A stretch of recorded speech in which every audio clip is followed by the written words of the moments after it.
Get off my property before I call the sheriff."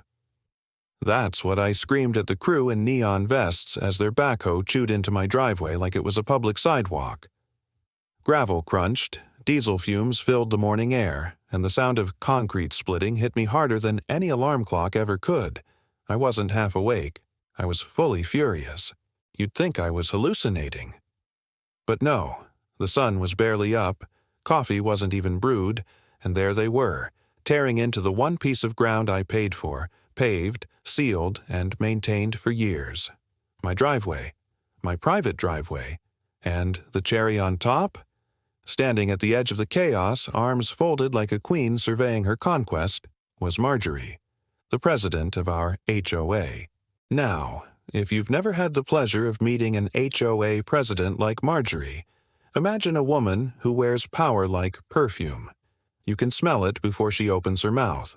She's the kind of person who corrects people for leaving trash cans at the curb 30 seconds too early. The kind who sends gentle reminders that are anything but gentle. And today, she was smiling like Christmas came early.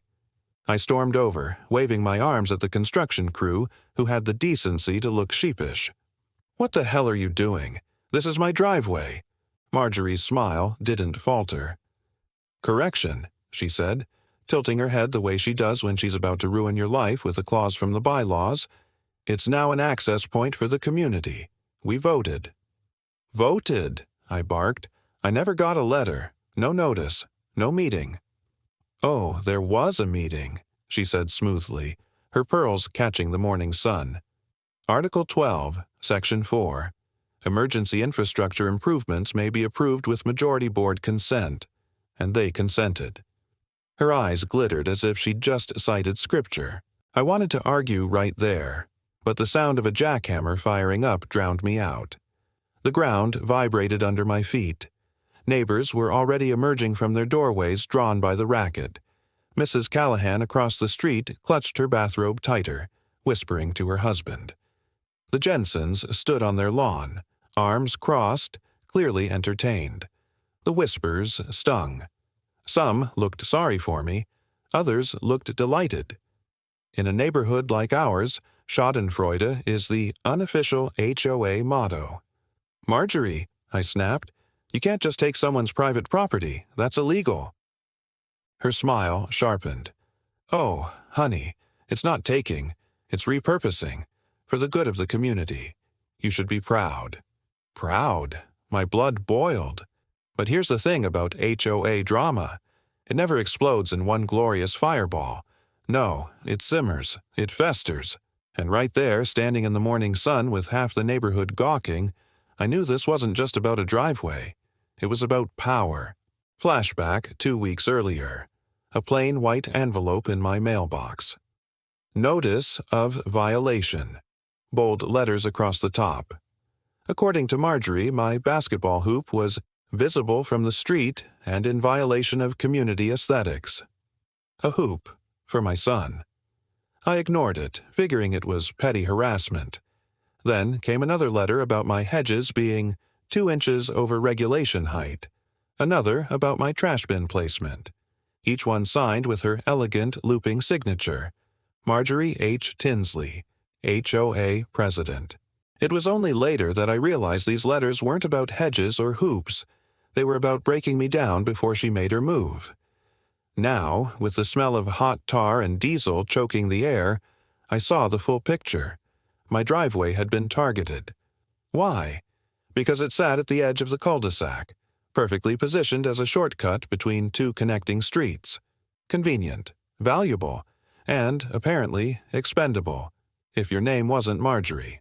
I pulled out my phone, snapped photos, filmed video, shouted above the machines. "This is theft. You don't have an easement. You don't have the right." Marjorie leaned closer, her perfume sugary and suffocating. "Call it what you want. By the time the board files the paperwork, it'll be a done deal. Nobody will remember it was yours."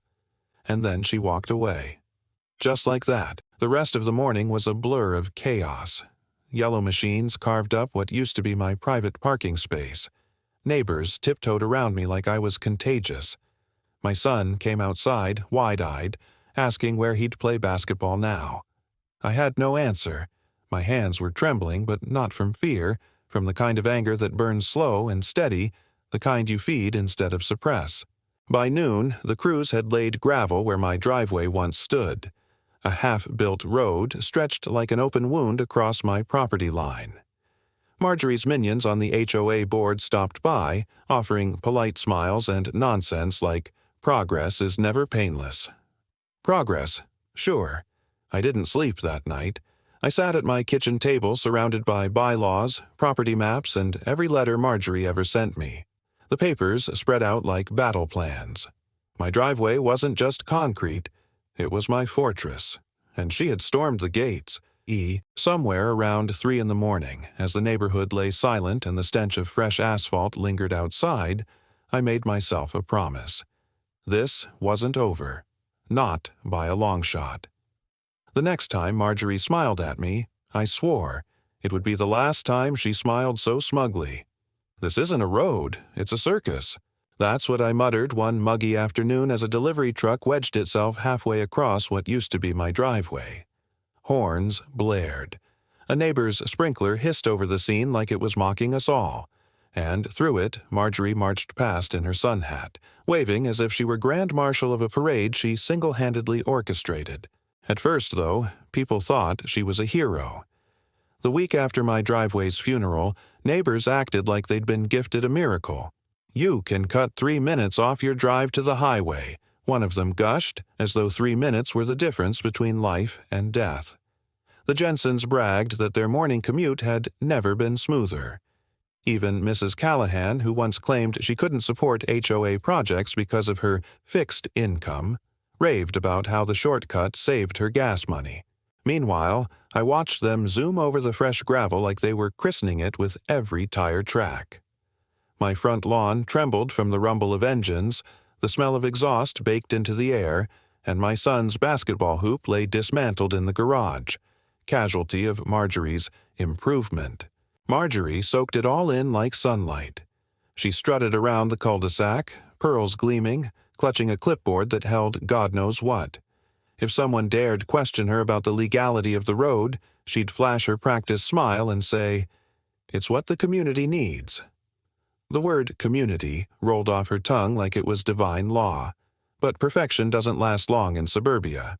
First came the trucks, UPS, FedEx, Amazon vans. Suddenly, my once quiet block became a depot. Drivers discovered the shortcut shaved seconds off their routes, so they cut through in caravans, rumbling over the thin strip of asphalt until the whole road shook. Packages piled up at wrong addresses, confused neighbors knocked on each other's doors, and one poor guy found his new blender delivered to the back seat of his car. Then came the kids, teenagers with beat-up Hondas and shiny Mustangs alike. Word must have spread on social media. Private road, no cops. They screeched tires, revved engines, and turned my street into their racetrack. Every Friday night, the sound of rubber peeling off asphalt echoed like gunfire. The smell of burnt rubber mixed with barbecue smoke from some unlucky neighbor's cookout. I'll admit, watching Marjorie's face as the first drag race tore through was delicious. She had been mid-speech at a neighborhood gathering, bragging about how traffic flow had improved exponentially. Right then, 2 cars roared past, mufflers shaking windows, and someone's lawn flamingo flew into the air like a pink missile. The look on her face was priceless, but she wouldn't back down. At the next HOA meeting, oh yes, I went, front row, she stood at the podium with her pearls polished and her smile locked in place. "The road," she declared, "is a symbol of progress. Minor inconveniences will be addressed as they arise." "Inconveniences?" I muttered, just loud enough for the crowd. "Tell that to the mailbox that got flattened yesterday." Her eyes flicked toward me, sharp as knives, but she didn't flinch. Instead, she adjusted her notes and doubled down. That's Marjorie's way. When she's wrong, she buries it under paperwork. The cracks only widened.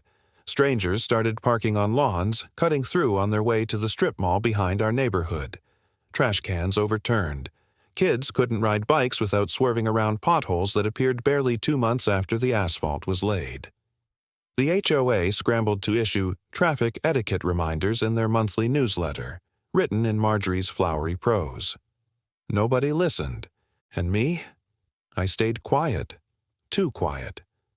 While neighbors grumbled, I just nodded, smiled, and took notes. Every horn, every skid mark, every complaint scribbled in my little notebook like evidence at a crime scene. The irony was too rich. Marjorie had fought so hard to show off her grand achievement, but the very road she stole from me was turning her kingdom into a madhouse. The mini-climax came one Saturday morning. A moving truck, massive and lumbering, tried to squeeze down the shortcut. It didn't fit. Half of it blocked my yard, the other half blocked the Jensen's mailbox. For 30 minutes, the driver blared his horn, demanding someone move their car. Neighbors gathered, yelling, gesturing wildly.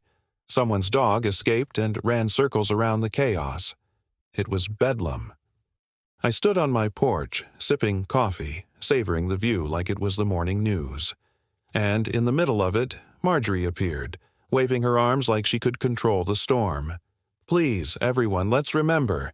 We are a community," she shouted over the horns. Nobody listened. By the time the truck backed out, scraping the corner of my fence, the neighborhood was seething. The Jensens muttered about filing a lawsuit. Mrs. Callahan stormed off, swearing she'd never attend another HOA event. Even Marjorie's closest allies looked uneasy. That night, I heard her voice echo through an emergency board meeting in her backyard, muffled but urgent. She was losing control. And that's when I knew. The road wasn't just broken. Marjorie's grip on the neighborhood was cracking right along with it. But I didn't step in. Not yet. I was waiting, watching. Because when the time came, I wanted my move to be unforgettable. Ladies and gentlemen, as of this morning, the shortcut is closed. Permanently. That's what I announced as a line of cars idled helplessly in front of the brand-new steel gate across what used to be my driveway. Engines revved, horns blared, and neighbors leaned out their windows in disbelief. The looks on their faces were worth every sleepless night I'd spent planning. And the best part? The gate didn't just block traffic, it proved a point Marjorie could never talk her way out of. Now, let me rewind. Because a stunt like that doesn't happen overnight. For weeks I'd kept quiet while the chaos brewed. Delivery trucks, drag racers, moving vans. Every disaster scribbled in my notebook like ammunition. I wasn't just watching, I was building a case. And when the Jensen's garden gnome collection was flattened by a late-night joyrider, I knew the neighborhood had reached its breaking point. The final push came in the form of a letter, an official community reminder from the HOA, signed in Marjorie's dramatic loops. It urged us all to exercise patience during this period of adjustment. Translation: suck it up, because Marjorie doesn't lose. But this time she'd overlooked one tiny detail. My property survey. Buried in a folder in my filing cabinet was the original plat map of my lot, stamped and signed when I bought the house. And right there, clear as day, it showed that the strip of asphalt the HOA had claimed still sat firmly inside my property line. In other words, the road wasn't theirs to give away, it was mine. So I did what any rational, wronged homeowner with a flair for revenge would do. I called a contractor. One discreet consultation, a few $1,000s, and a set of notarized documents later, I had my weapon. A heavy-duty steel gate designed to swing open only for me and my family, anchored squarely on my land. Legal, ironclad, untouchable. The morning it went up, I sat on my porch with coffee in hand, savoring the soundtrack of confusion. First came the commuters, slamming brakes, honking, waving their arms at the barrier.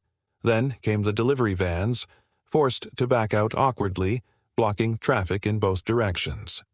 Neighbors emerged in robes and slippers, shouting at each other like a suburban traffic jam apocalypse. And then Marjorie arrived. She stormed across the lawn in her silk blouse, clutching her clipboard like a weapon. "What is the meaning of this?" she demanded, her voice cracking louder than the horns behind her. I stood, calm as a saint. "This is private property, my property. You never had an easement. I checked the plat map. I checked the bylaws. You overstepped. Her face went red, then pale, then red again. You can't just block a community improvement. Correction, I said, savoring every syllable. You can't steal a driveway and pretend it's a road. I can, however, put up a gate. And I did. The crowd murmured. Some neighbors nodded. Others looked terrified. The Jensens outright clapped. By evening, Marjorie had called an emergency HOA meeting. She packed her backyard with board members, allies, and a few unfortunate souls who still believed she had things under control. I sat in the back, arms crossed, watching her unravel. She slammed her gavel on the folding table. This act of aggression cannot stand. The board must enforce compliance. I raised a hand. Compliance with what? Show me the clause that says the HOA can confiscate private driveways without an easement. Go on. I'll wait. Silence. The board members shuffled papers, avoiding my eyes. One finally muttered, "He's technically right." The gasp that rippled through the crowd was sweeter than dessert. Marjorie tried to recover.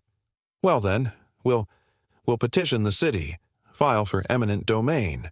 "Good luck with that," I said. "Until then, the gate stays." And that was it. The mighty shortcut, once her shining achievement, was now a dead end. Literally. But the story doesn't end there. Because as the meeting devolved into shouting, neighbors demanding refunds, board members arguing, Marjorie slamming her gavel like a judge on trial, I caught a flicker in her eyes. She wasn't giving up. Not yet. I left that night with the sound of chaos in my ears and one thought in my head. If Marjorie was going to strike back, I needed to be ready. And trust me, I was ready.